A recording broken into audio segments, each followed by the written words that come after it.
level. The service's processing time for Grammarly 2 days, plagiarism 2 days, data analysis 5 days, and reliability 5 days.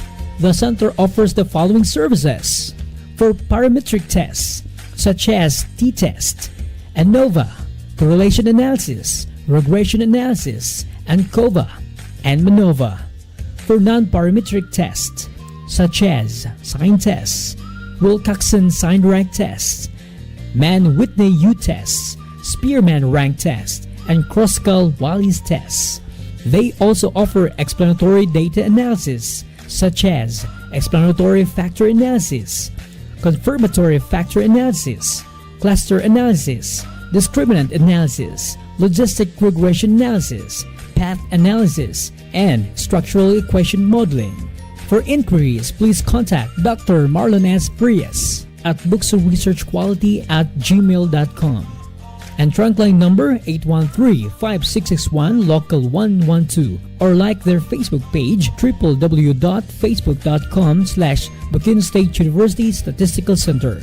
And you may visit them at Bukidnon State University, 3rd floor, BukSU Research and Extension Building, Balay City, Bukidnon.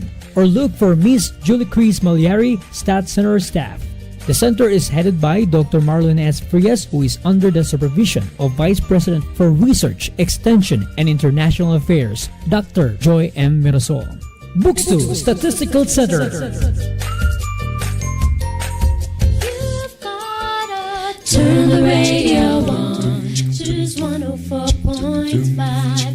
Tune into this radio station, 104.5. We do not only share our music, we impart education. We play the coolest hits, we share our latest bits. You've got it all in here. It's more than just music. DXBU 104.5 FM. This is 104.5 DXBU 104.5. This is DXBU 104.5 FM, bringing you the latest news and updates at 4 o'clock in the afternoon.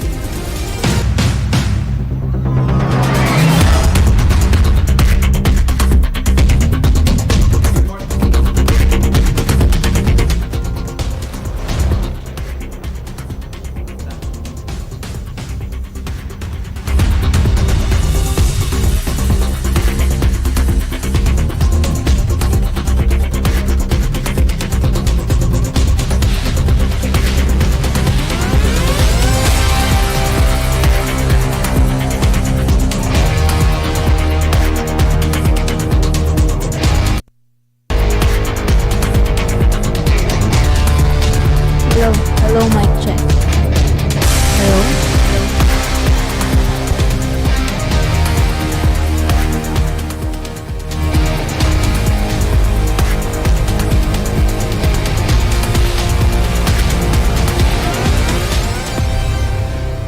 Check in 1 2. Okay.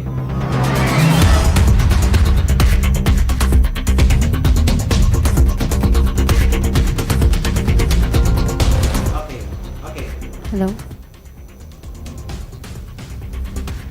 Okay, check it 1 2. Wala gyud. Wala kay madunggan gyud diri actually.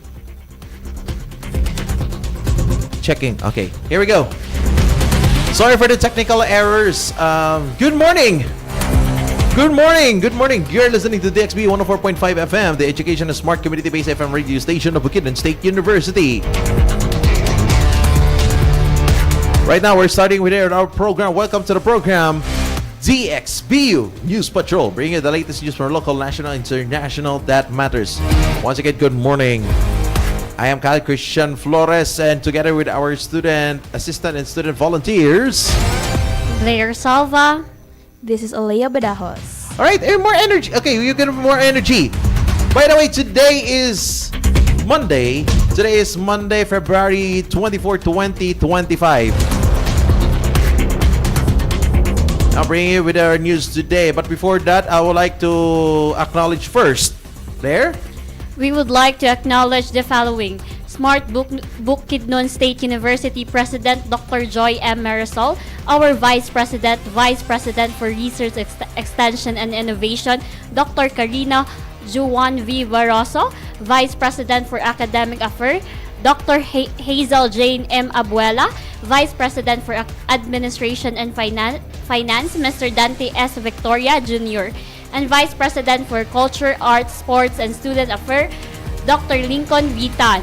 Also to our DXBU Operation Manager, Engineer Manuel Chad Agurob, and to all our DXBU News and Technical Team on duty, Sir Arturo Vinson III and Miguel Luis Dizo. Also our DevCom students, newscaster, and student volunteer. Alright! So on duty right now this morning is Sir Arturo Vinson and of course Sir Michael.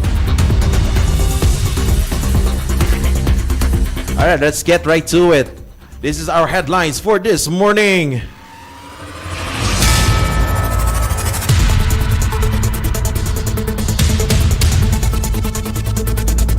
For our headlines for this today at Monday, February 24, 2025. Starting with our local news. BukSU undergoes external validation to gender mainstreaming.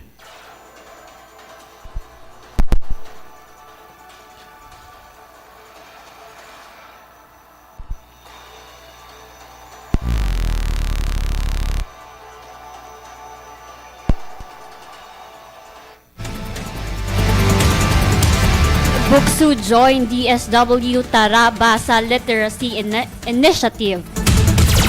Unprecedented collaboration bolster livestock in Talakag, San Isidro. And for our regional news, Cagayan de Oro councilor dismayed by rising drug test positives. Butuan City to enforce jaywalking ordinance. PNP to intensify BADAC campaign nationwide. And for our national news, COMELEC issues guidelines to ensure fair and neutral election debates. DNR initiatives.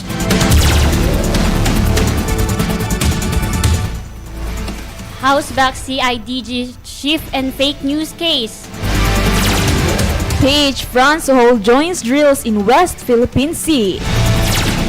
COMELEC prints 60% of ballots for 2025 elections. For our ASEAN news, ASEAN Secretary General to attend Future Forum in Vietnam. And for our international news, Pope Francis confident in treatment as hospital stay continues. And for our sports news, Lakers snap Nuggets streak with dominant win. And for our showbiz news, Catherine Donnie join Filipinas Got Talent judges. More details, stay tuned. This is DXBU 104.5 FM, bringing you the latest news and updates at the 4 o'clock in Weather update.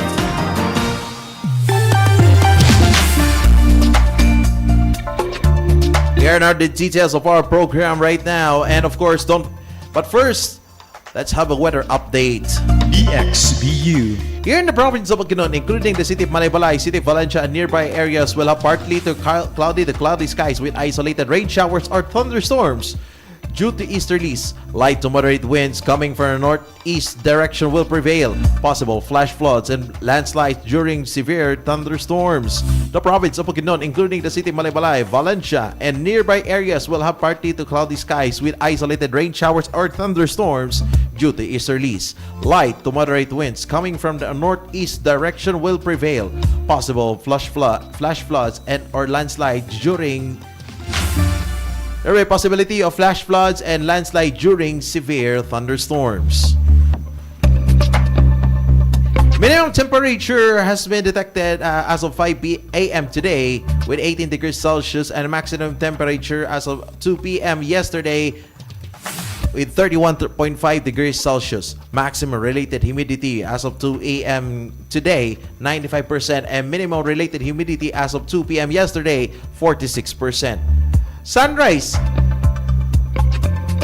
was at 5:55 a.m. and sunset will be at 5:51 in the afternoon. BukSU. Bringing you the heartbeat of our community. Local news.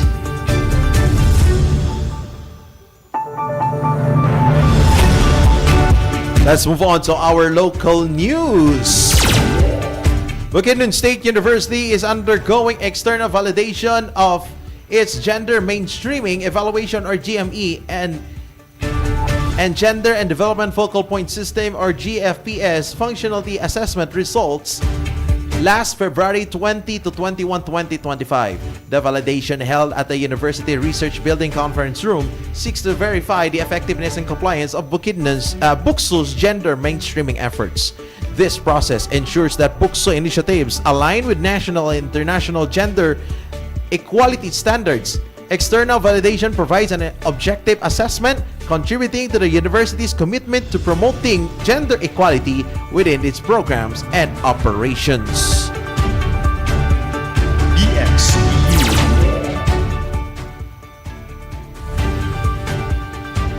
Bukidnon State University actively participated in the Department of Social Welfare and Development or DSWD Tara Basa National Training for Trainers or NTOT from February 17 to 21, 2024. The program aims to boost literacy among struggling readers, engaging college students as community tutors. Dr. Gemaline P. Paulican, ESCEU Director, and Ms.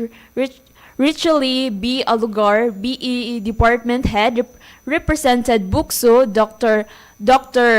Paulican focused on nanay-tatay session while Ms. Alugar trained to support college tutors. A consultative meeting on February 14, 2024 with BukSU President Dr. Joy Mirasol explored the potential implementation of Tara Basa at the university involving key officials from the College of Education and Arts and Sciences and DSWD representatives. This initiative strengthens BukSU community engagement and literacy promotion efforts. BukSU. Barangay San Isidro, Talakag, Bukidnon witnessed a historic collaboration on February 18, 2025, significantly enhancing its livestock sector. The Provincial Veterinary Office of Bukidnon, LGU Baungon Municipal Agriculture Office, and LGU Malaybalay City Veterinary Office joined forces with Barangay San Isidro official to deliver crucial veterinary services. The initiative introduced heat synchronization and pregnancy diagnosis for cows and carabaos, alongside vaccination, vitamin supplement, and deworming for various livestock. Official and veterinarians from all participating agencies spearhead the program, addressing the Provincial Veterinary Office called for support. This first-time partnership aimed to improve livestock health, reproductive efficiency, and farmer productivity by integrating advanced reproductive technology and veterinary care. The program set a precedent for sustainable livestock development in Bukidnon, ensuring long-term benefit for local farmers and their livelihoods.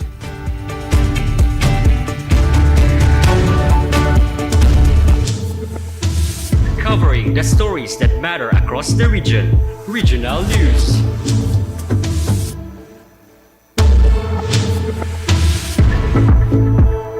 Let's move on to our regional news. City Councilor Romeo Calizo expressed dismay over the increased number of positive drug test results among Cagayan de Oro City Hall employees. The City Anti-Drug Abuse Council or CADAC conduct surprise drug test revealing 17 positive cases. Calizo, CADAC co-chairman, stated that Mayor Clarix Uy's office has yet to decide on potential suspensions or terminations. He attributed the rise to the City Hall's expanded workforce, now around 8,000 employees. He hopes that their continuous awareness campaigns and drug symposia will achieve a completely drug-free City Hall. Calizo emphasized the importance of maintaining a clean and trustworthy government workforce. BukSU. Butuan City will begin enforcing its jaywalking ordinance as part of its Transportation and Traffic Management Code. The City Transportation and Traffic Management Department, or CTTMD, aims to improve road safety and discipline. The ordinance mandates pedestrians to use designated lanes, overpasses, and obey traffic signals. Violator face fines 100 for the first offense, 500 for the second, and 1,000 for the third. From now until March, warning will be issued. Afterward, traffic enforcer will issue tickets. Richard Ravello, representing Person with Disability or PWD, support the measure. Despite potential inconvenience, he requests enforcer to assist PWD, seniors, and pregnant women in crossing. BukSU. The Philippine National Police or PNP will strengthen its campaign involving Barangay Anti-Drugs Abuses Council. PNP Chief General Comel Francisco Marbel emphasized the crucial role of barangay officials in monitoring drug-related activities within their communities.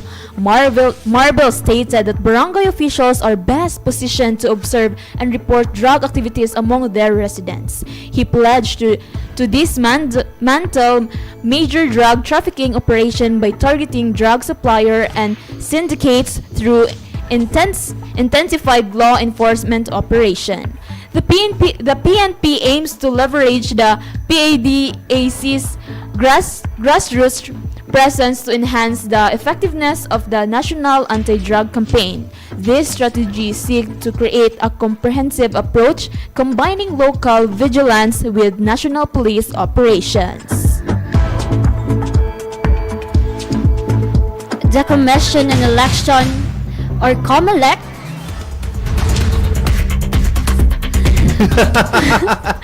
I think you're in a rush. We'll take a breather first. It's a national news. We'll take a breather first. It's okay. Everybody makes mistakes. Okay. Time right now, it's already 10:29 in the morning. And once again, good morning to everybody, everyone listening here at DXB 104.5 FM, your community-based and educational smart FM radio station of Bukidnon State University. We'll just check first we'll just check first who are tuning in right now for this morning. All right. So, coming from Tombo Pugusa, shout out po sa Head of Waste Management BukSU, Leopoldo Alvarezi. Oy, good morning. And watching from Don Carlos, Bukidnon, pa shout out coming from Barian Ong. Good morning. Also, okay, so I just have one question to both of you. So since right now that we are now, as we can see here, there is an ordinance about jaywalking, diba, right? So as you can see here, probably here in the province of Bukidnon, particularly in Malaybalay City, do we need to penalize the people who will violate jaywalking? What do you think? Especially on the highways. yes. Okay, so since they mentioned that there will be a penalty, probably what is the maximum penalty? Do you agree? 1,000 pesos? Yeah, I think that is 1,000 pesos for the third is Third offense. yeah. I mean third offense is okay because for them to be disciplined. Because they think- already have the first offense and then I think 1,000 for third offense is a bit tolo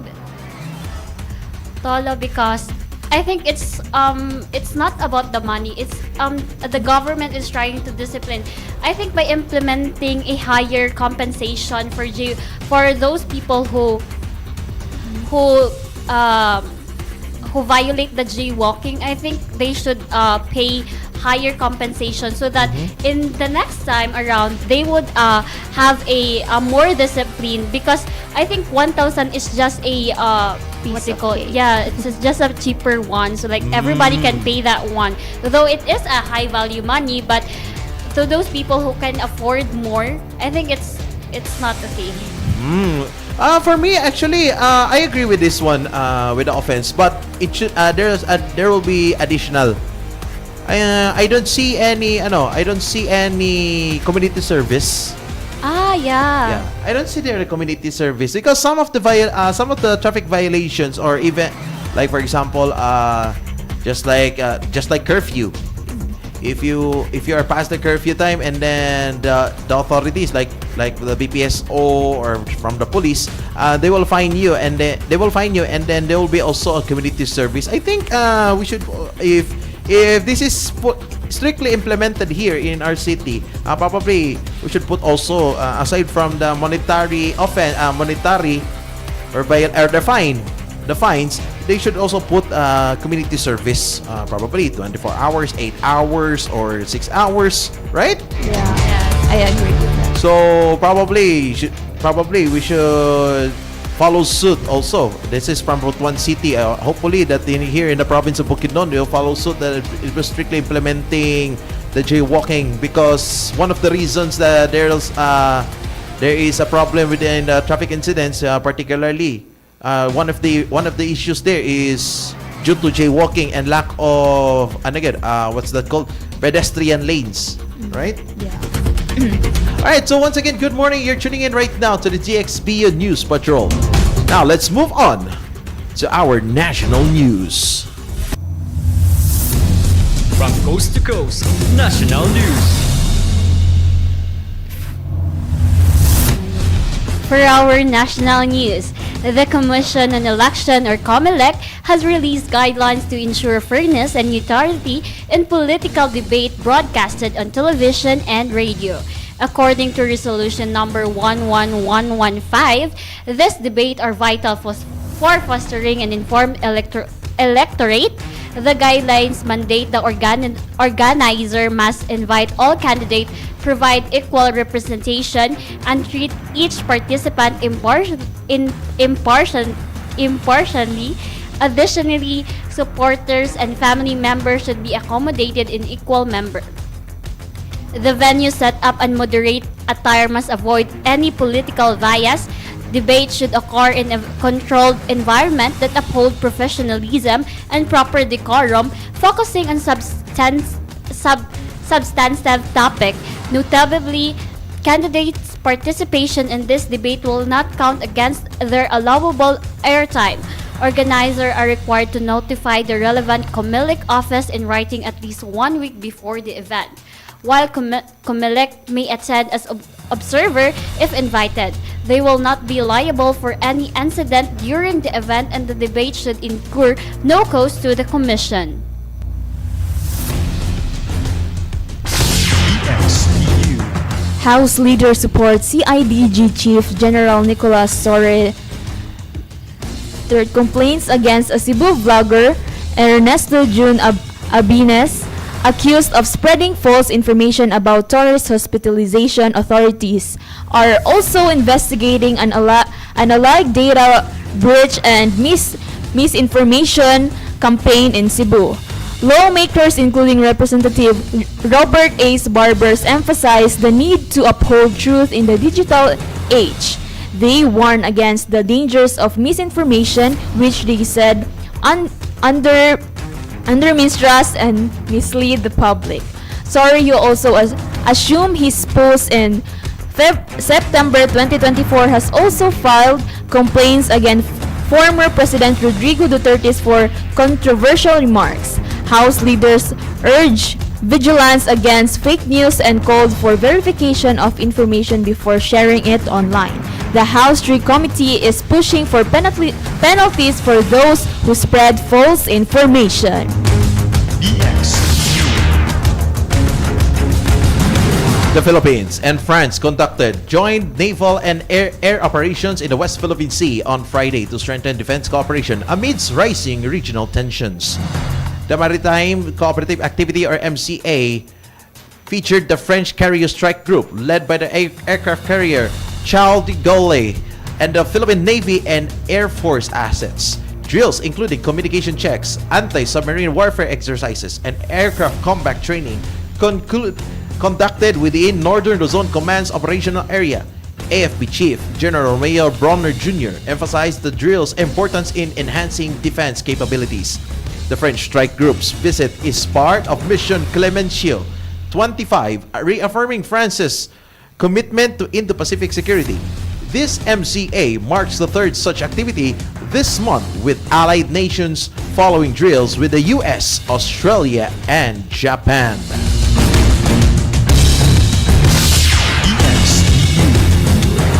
Moving on to another national news. The Commission on Elections or COMELEC has announced that 60% of the ballots for the 2025 elections have been printed. Chairman George Garcia expects printing to conclude by March 20, with verification finished by April 14.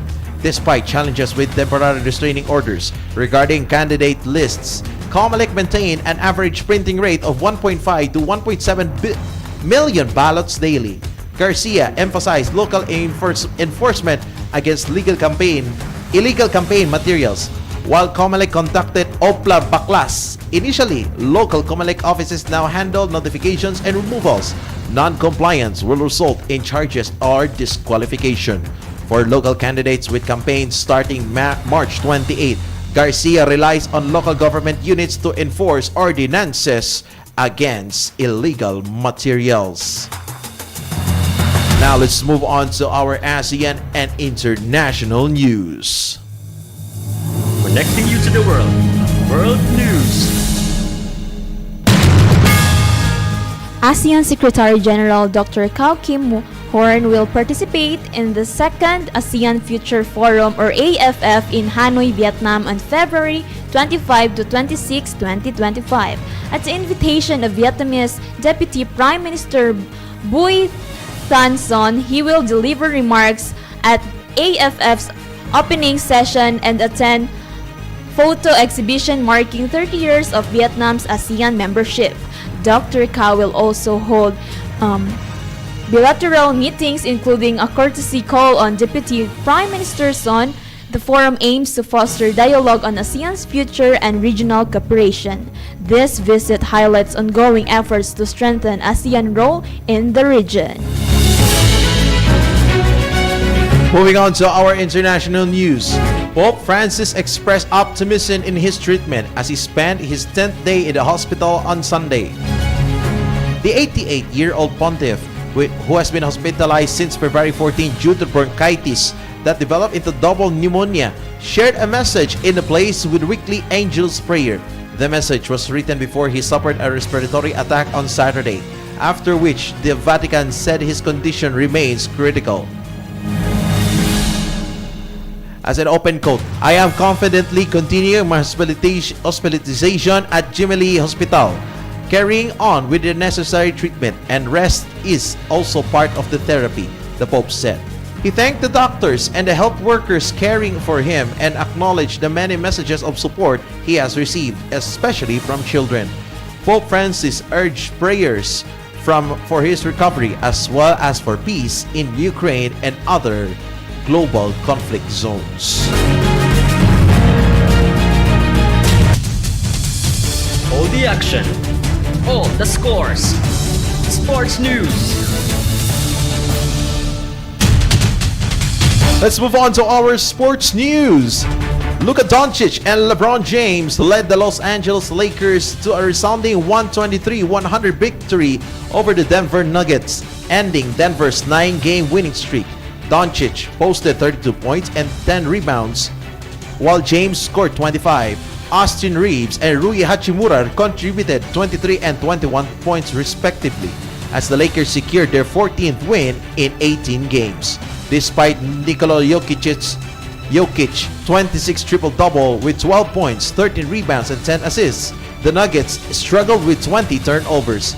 Aaron Gordon scored 24 and Jamal Murray added 19 for Denver. The Lakers capitalized on Denver's errors, leading 63-54 at the halftime. Denver briefly threatened in the third quarter, but Los Angeles responded with 3 runs and 3-pointers. In the fourth, the Lakers pulled away, fueled by James and Doncic, extending the lead to 20 points and sealing the win. Denver's turnovers and missed opportunities allowed the Lakers to dominate in the closing minutes. Now let's move on to our showbiz news. Lights, camera, headlines, showbiz news. For our showbiz news, Catherine Bernardo and Donnie Pangilinan will join the judging panel of Philippines Got Talent or PGT. Season 7 announced PGT on February 21, 2025. They join with Eugene Domingo and Freddie FMJ Garcia. Bernardo, fresh from Hello Love Goodbye, called it a good interlude. Pangilinan, noting the show's 6-year hiatus, expressed excitement for new talents. Milay Cantiveros and Ruby Domingo will be the hosts. PGT auditioned welcome all ages, solo, duo, or group act. The show, which premiered in 2010, has produced stars like Jovet Baldivino and Marcelito Pomoy.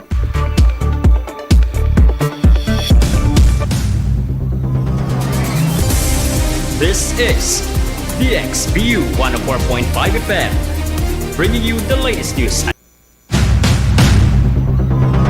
All right. And that is the details of our news today. Well, are you surprised that Catherine Bernardo and Donnie Pangilinan will be the judges for Filipinas Got Talent? Yeah, I'm quite surprised because, they were just an actress and actor, but then now they are one of the judges of the Filipina very massive, massive event. Oh, what do you call it? A program. Okay. Actually, I was surprised also, and I was expecting Vice Ganda. Yeah, I'm also because trademark of Vice Ganda, Angel Luxin, Robbie Domingo. Robin Padilla. Robin Padilla. Yes, so sorry. it's Robin Padilla. And did you know? And of course, no. And there will be, of course, if you have a chance. Okay, this is just one question. If you have a chance to audition of PGT, what will be your talent? Probably, if you have what if? This is a what if question. If you will audition on Filipinas Got Talent, what will be your talent to audition with? So if given a chance to audition in Filipinas Got Talent, I would maybe I would sing because that is the only one thing that I can share or can show as my talent. No, no sample. Okay, how about you, Blair? If you have a chance to audition on PGT, what will your talent will be? My talent will be none. I don't have that kind of talent. I don't sing, I don't dance, I don't have those kind of talent. But if writing and reporting is a talent, then maybe that would be the one I'd be auditioning with, because that's one thing I'm confident with.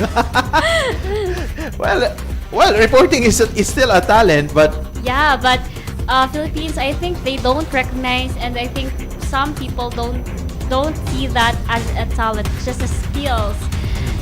Yeah. Okay, how about speed reading? Have you seen one of the talent? He used to be had a world record to faster speed. I think that's a meme. But anyways, do you have any shout outs, or do you have any greetings? Yeah. Go I just ahead. want to greet my friend Mitzi. Happy birthday, girl, and I hope you enjoy your day. Okay, happy birthday. Happy birthday! May the good Lord bless you, and of course, more grace for you for another 365 days of your journey. Okay. How about you, Do you have any shout outs? Shout out to my family. I love you guys. All right.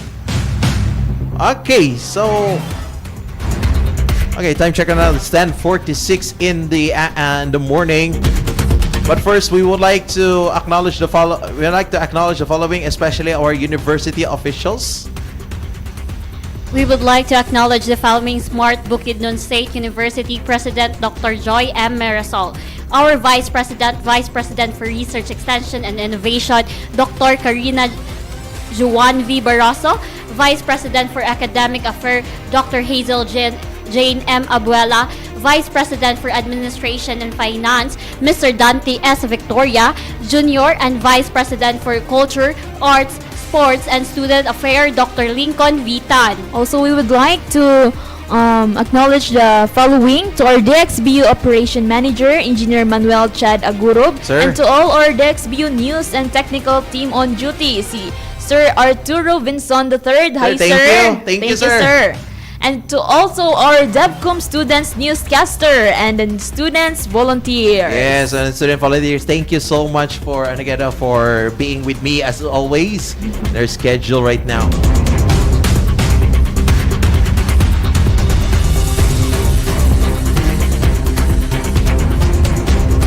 All right, catch us on an afternoon 4 p.m. for the DXBU Balita Patrol, Monday to Friday, right here at your favorite radio station, the DXBU 104.5 FM. Well, of course, don't forget to like, follow, and share this our live coverage right now for our DXBU News Patrol here at the DXBU just search lang sa inyong Facebook or your YouTube, DXBU 104.5 FM. For your public service announcement, you may visit the DXBU Panawagan Center located at 4th floor, COT Building, Bukidnon State University, 40th Street, Balay City. But first, before we go, we have some announcement. Okay, we have an announcement here. Attention to all the graduate students, especially taking up more master's and doctorate degrees. You have a graduate school program second semester general orientation and assembly on March 8, 2025, Saturday from 7:30 a.m. to 5 p.m. at BukSU Gymnasium here at the main campus. I repeat, to all the graduate students, there will be a graduate school program second semester general orientation and assembly on March 8, Saturday, 7:30 a.m. to 5 p.m. at BukSU Gymnasium.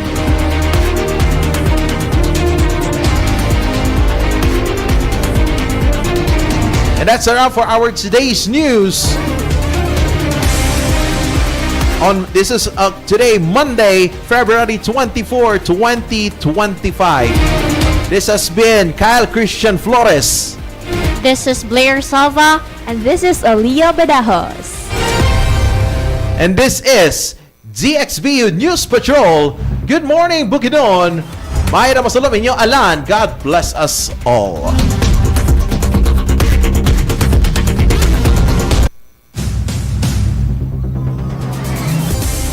This is DXBU 104.5 FM.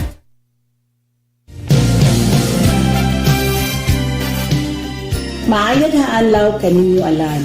Maayong pagpaminaw sa DXBU 104.5 FM. I am Joy, muli na